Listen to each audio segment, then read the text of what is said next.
Je suis Marie-Thérèse Auclair, responsable de la majeure Structures et matériaux à Sceaux. Cette majeure conserve le caractère généraliste de l'EPF car elle couvre un grand nombre de secteurs d'activité. Qu'est-ce que c'est qu'une structure? Une structure, ça peut être une voiture, une automobile, un pont, un immeuble de grande hauteur, un avion, un navire, une éolienne, une prothèse, que sais-je. Toutes ces structures, globalement, s'étudient de la même façon. Étudier une structure, ça veut dire savoir la concevoir, la modéliser, savoir choisir les matériaux adaptés, donc les connaître les matériaux existants, les matériaux innovants, savoir faire le calcul de structure et mettre en œuvre les méthodes de simulation numérique appropriées. Ça veut dire aussi optimiser ces structures vis-à-vis de la sécurité et vis-à-vis des enjeux économiques bien entendu, et puis aussi appréhender la durabilité de la structure vis-à-vis des enjeux environnementaux.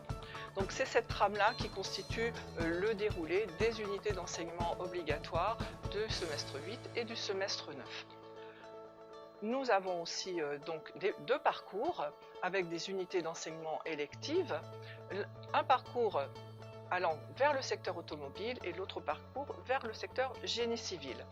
Alors sur l'automobile, que va-t-on étudier? La structure de caisse du véhicule, les liaisons au sol, l'acoustique et beaucoup la sécurité, le choc, le crash. En génie civil, on étudiera plutôt les ouvrages comme les ouvrages d'art, les soutènements, les fondations, tout ce qui fait actuellement le grand enjeu du Grand Paris. Et puis aussi les immeubles de grande hauteur soumis au séisme ou les plateformes en mer soumises à la houle, des choses comme ça. Donc deux secteurs liés aux structures qui feront l'objet d'unités d'enseignement électives, une en 4e année et deux en 5e année. Bien entendu, nous avons beaucoup de projets, comme dans toutes les majeures. Les deux principaux, donc au semestre 8, nous proposons un projet qui se fait en équipe de 7 ou 8 personnes, donc où la partie management de projet est très importante.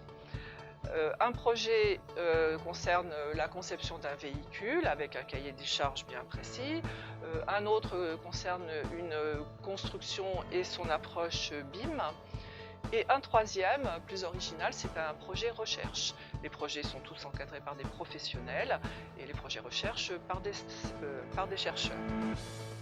Au semestre 9, on propose deux projets, un projet toujours automobile et un projet génie civil. Là, c'est du dimensionnement technique de structures soumises à des sollicitations dynamiques fortes. Ce sont des projets aussi réels avec l'utilisation des logiciels industriels qui sont mis à la disposition des élèves.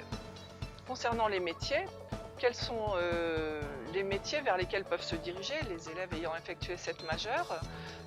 Comme je l'ai dit, un grand nombre de secteurs d'activité, donc beaucoup de métiers possibles. Le métier général, c'est bien sûr ingénieur études, mais ça veut dire quoi? Ça peut être ingénieur conception, ingénieur modélisation, ingénieur calcul, ingénieur méthode, etc. Les métiers du contrôle, de la qualité, pourquoi pas des travaux également.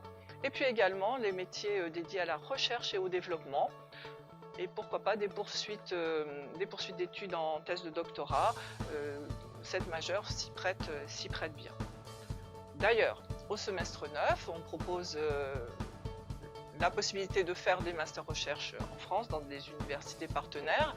Je citerai par exemple le master Magis à l'école des mines, sur les matériaux, le master génie civil à l'ENS, le master matériaux structures à l'université Pierre et Marie Curie et bien d'autres. Il y a aussi la possibilité d'effectuer une maîtrise à l'université de Sherbrooke au Québec, soit en génie mécanique, soit en génie civil.